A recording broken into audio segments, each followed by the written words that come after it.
Là, il est en train de se produire sur le coup de quelque chose de... un mouvement formidable. Hum, qui a duré 2 minutes. En 2 minutes, on a gagné une trentaine de ticks, c'est absolument formidable.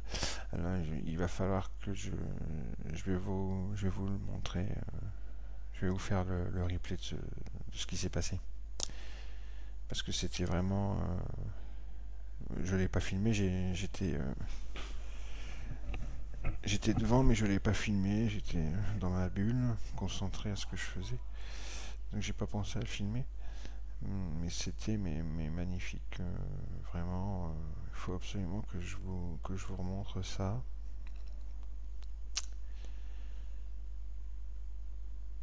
Et je pense qu'on n'a pas fini.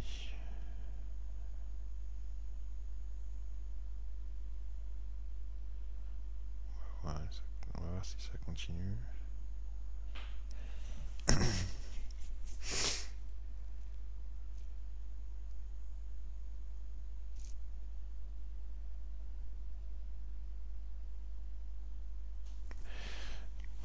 Bon, c'est peut-être la fin, on va voir. Si 61-25 tient pas, c'est la fin.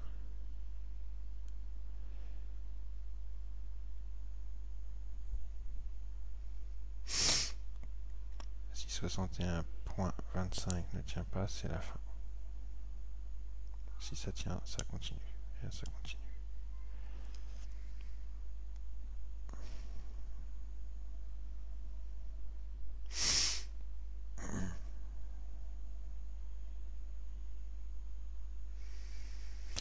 Ça a du mal. Moi, pour moi, c'est la fin. Je serais sorti du trade. Hein. Vu que je l'aurais pris à peu près une trentaine de ticks plus bas, je vais vous montrer pourquoi. Ouais, c'est fini là.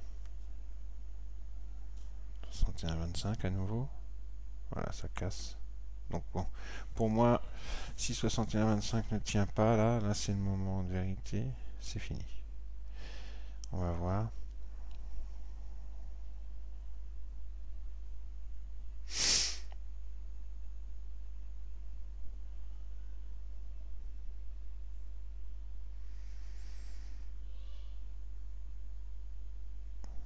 Non, c'est terminé là.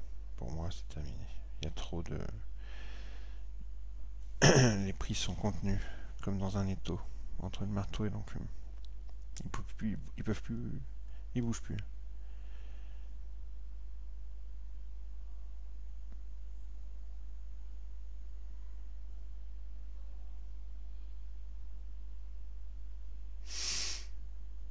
Bref, je vais vous montrer le replay de ce qui s'est passé. C'est absolument merveilleux. Je vous montre sur un graphique en bougie. On a eu...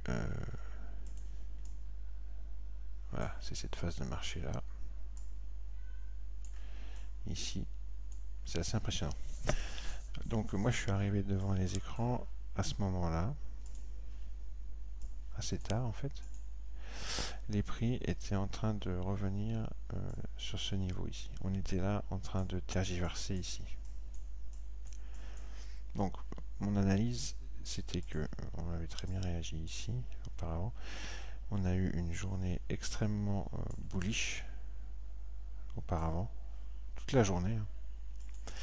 Donc ici il y a des gens qui sont en train de revendre leur position, d'accord. Ok. Et ici, on a une zone à stop à ce moment-là. Je me dis, ici, il y a une zone à stop. D'accord. Ok. On a squeezé la zone à stop. Tout ça, c'est le squeeze de la zone à stop. Et arrivé ici sur le POC Daily et SD plus 1 du VWAP Globex, on a constaté dans Bookmap des choses formidables qui nous disaient dès ce point, dès ce point ici, qu'on pouvait rentrer long. Et après, en 2 minutes, on a fait une trentaine de ticks, en ligne droite quasiment. Je vais vous montrer le replay, c'était formidable. Vous voyez que 61-25 a tenu et qu'ils sont repartis. On est à nouveau sur 61-35. Donc voilà, c'était un très beau mouvement. Allez, on va faire le replay à titre éducationnel, éducatif. Ouf, je suis fatigué. Donc voilà, vous voyez, à ce moment-là, je suis arrivé dans les écrans à ce moment-là. Donc toute l'analyse que je vous disais tout à l'heure, journée extrêmement bullish, d'accord, avec énormément de gens à l'achat qui vont sortir de leur position avant la clôture de la session, et une belle réaction ici tout à l'heure, ici aussi, d'accord, un point important ici, d'accord, qui est l'IBH, l'initial balance haute, ici, sur 61,24, et en dessous j'identifie une zone à stop, d'accord. Si on squeeze 61,21 exactement, il y a toute une liquidité en dessous qu'on va aller chercher. Alors je vais mettre le replay sur les deux plateformes différentes, vitesse 1, elles vont peut-être pas être forcément toutes les deux synchrones. Donc vous voyez, regardons surtout Bookmap. Vous voyez qu'on est sur l'IBH, et qu'est-ce qu'on va constater? Je vais vous le dire, on fera pause à chaque fois.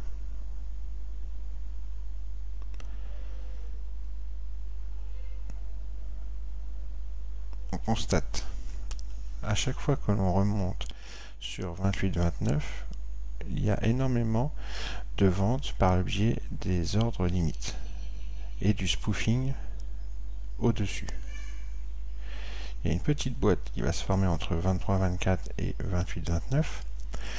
À chaque fois qu'on revient sur aux alentours de 28-29, on va spoofer des ordres limites. Il va y avoir des ordres de vente qui vont se faire. Les achats au marché agressif ne passeront pas. Donc on met une pression. On voit qu'il y a énormément de liquidités sous les prix. Regardez, les prix remontent sur 28-29. Ça ne passe pas. Et on spoof quelques limites. Il y avait 35 limites rajoutées au-dessus de la tête des prix. Là à 27.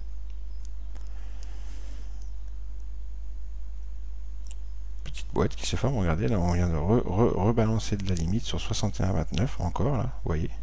Donc on met une pression. Je vais mettre sur pause les deux. On met une pression à cet endroit-là, au niveau des limites. Ici, on met une pression claire et nette. Il y a énormément de liquidité à aller chercher en dessous. Il y en a encore plus bas, d'accord. Une zone à stop clairement identifiée par mes soins en dessous. Donc, pour moi, dans mon idée, c'est qu'on est en train d'empêcher les prix de repasser au-dessus de 29, de mettre la pression au prix sur 29 pour les pousser, et certainement qu'un algorithme prédateur va enclencher le mouvement très bientôt, pour le pousser les prix dans la liquidité, faire un squeeze de cette liquidité qu'on a en dessous à bon compte. Je remets les deux graphiques en route.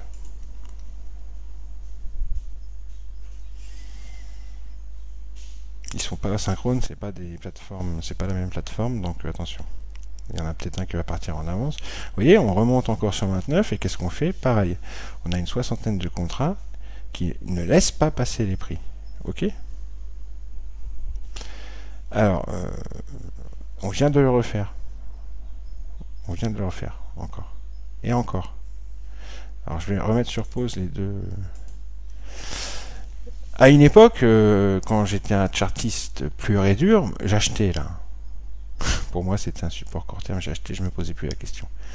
Maintenant que je regarde l'order flow très précisément, la microstructure et tout ce qui se passe, il est hors de question que j'achète à ce moment-là.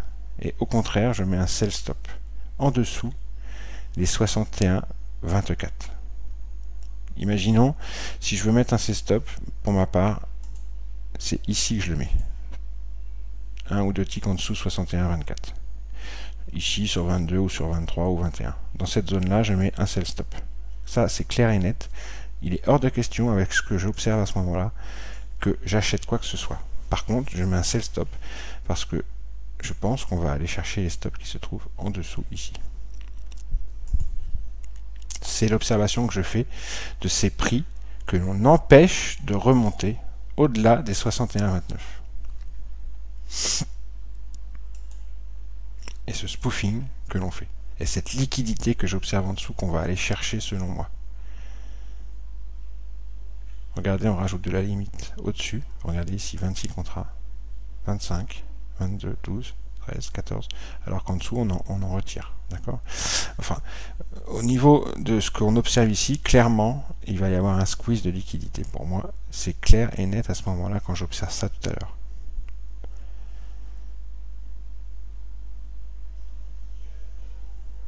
C'est une observation vraiment très nette selon moi. Selon moi. Après, peut-être tout le monde ne voit peut-être pas la même chose, ça demande de l'entraînement, c'est sûr.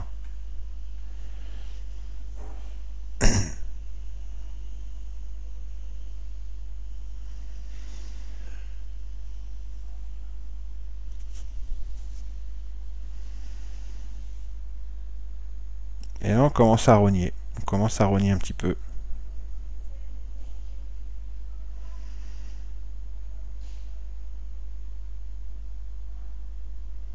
« 133 contrats viennent d'être envoyés au-dessus de nos têtes, ici, et ça part dans la liquidité. » Voilà. Et à partir de ce moment-là, ça va partir dans la liquidité. Je vais accélérer. Je vais accélérer les deux.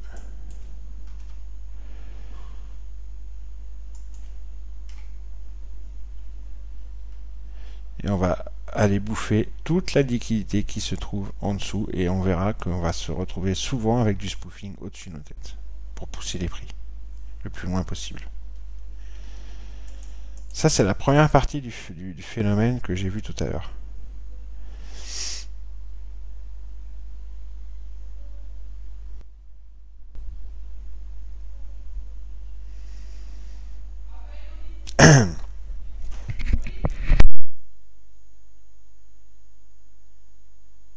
Voilà.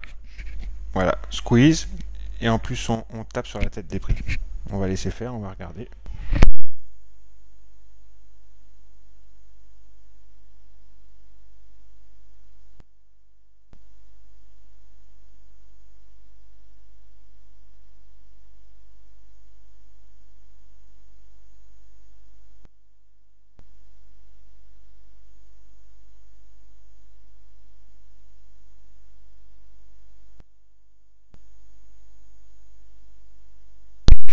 Là, on va mettre sur pause, parce qu'il va y avoir un second phénomène que l'on va observer.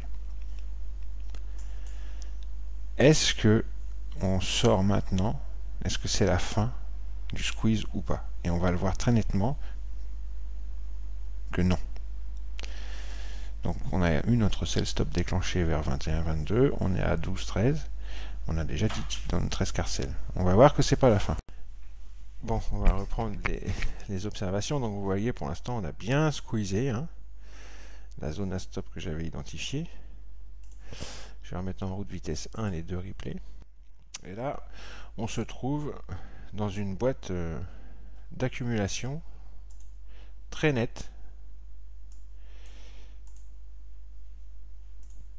Ok, sur le crude, c'est toujours très net dans Bookmap, je trouve. Voilà, donc là, on tergiverse quelques temps. Ok.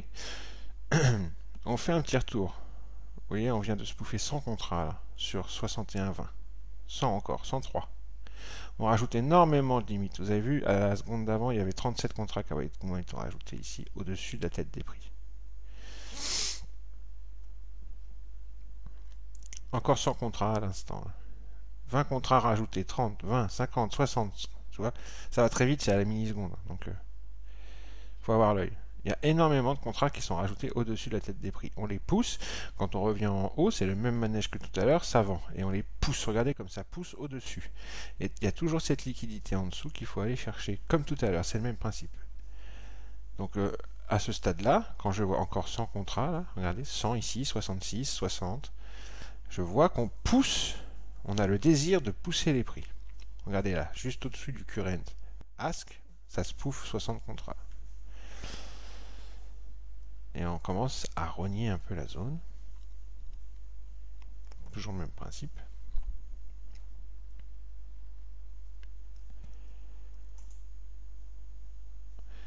Ça va moins vite que tout à l'heure parce qu'on est sur une vallée à 61.11. Mais si ça cède, vous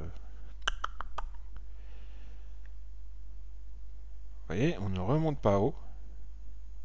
Ça rejette direct et on va dans la liquidité. Et on se pouffe au-dessus des prix. Et on va dans la liquidité. Et on y va très vite. Et on met la pression au-dessus. Une pression, les limites sont très dynamiques.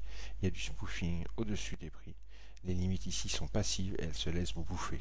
Voilà. On va mettre sur pause. Ça, c'est la première partie du trade. Seconde partie du trade. Alors là, 61,04, on est rentré à 22, 23 ou 24. Voilà, on a 20 ticks, on prend, c'est bon. On va sortir parce que on se rend compte que le POC, là, vous voyez, vient de remonter. Ok. On est juste sur le POC. Donc, je remets en route les deux. Dis donc, j'ai de la chance, j'ai bien synchronisé les deux trucs. Sans le faire exprès. Voilà, donc, le POC vient de remonter. Les prix sont sur le POC. Alors, on les observe. On voit qu'il y a un retour des achats, là, au marché. Tous ces petits cercles jaunes, ça dénote que les acheteurs sont en train d'essayer de revenir dans le marché. Ok ? Donc là, on est sur une petite zone d'atterrissage. Les acheteurs tentent de revenir. Là, on voit que c'est un petit peu plus dynamique en dessous là, que tout à l'heure. Mais bon, pour l'instant, rien de flagrant.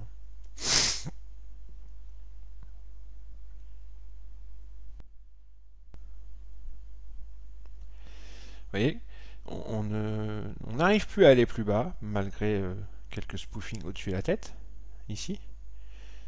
Ok. Et on envoie de la limite maintenant en dessous les prix. On est en train de former une cuvette, une zone d'atterrissage. Et il y a beaucoup d'achats au marché agressif qui rentrent. Les cercles jaunes là. Potentiellement, c'est une zone d'atterrissage. On peut le fader. On fait le stop run, en vérité. Ok ?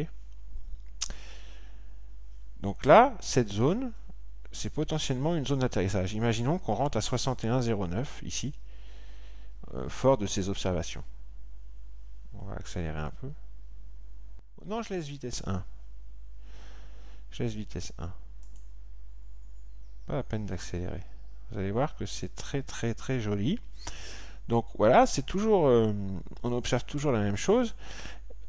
Les prix sont en train de faire une espèce de flag, mais ils ne font pas de nouveau plus bas, vous voyez. Le price action est très important. Et on voit ces achats qui rentrent. On a encore une chance. Si on n'est pas rentré à 61,09 parce qu'on attend d'observer mieux, là on peut, regardez, on rentre à 61,15. Vous voyez, là on se pouffe énormément sous les prix. Je mets sur pause. On a spoofé énormément sous les prix ici à cet endroit-là. Énormément. D'accord? Vous l'avez vu, c'était très net. Donc, on n'était pas obligé de rentrer à 61,09 parce que si on n'est pas agressif. Si on est moins agressif, si on n'est pas agressif, on attend de voir quelque chose vraiment. Et là, ça c'était flagrant. On rentre à 61,15, 61,16 au moment de ce spoofing, de cette pression qu'on a observée ici, ce retracement et cette pression ici. On est dedans. Et maintenant, on laisse faire. Et voilà la deuxième partie, le deuxième trade en fait.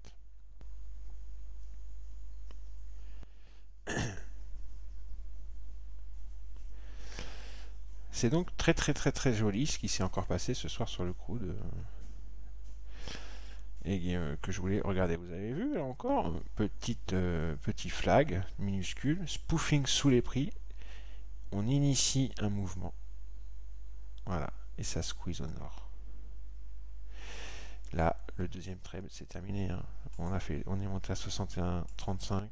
On est rentré, je sais plus quand, 61,15, j'ai dit un truc comme ça. 61,09 pour les plus agressifs, 61,15 entre 15 et 17 pour les moins agressifs. Donc le gars, il vient de se faire entre 20 et 30 ticks. on va dire une vingtaine de ticks en moyenne. Ça dépend du type de scalper, du niveau d'agressivité que vous avez. 20 ticks dans un sens, 20 ticks dans l'autre, en moyenne. Il y en a qui vont faire un peu plus, d'autres un peu moins. Voilà. Et vous avez vu que dans Bookmap, c'était très visible. Confluence de niveaux comme l'IBH, la VAH, le POC, une vallée, et du flux d'ordre limite et du flux d'ordre marché. Imparable. Ce sont des outils imparables. Bonne soirée.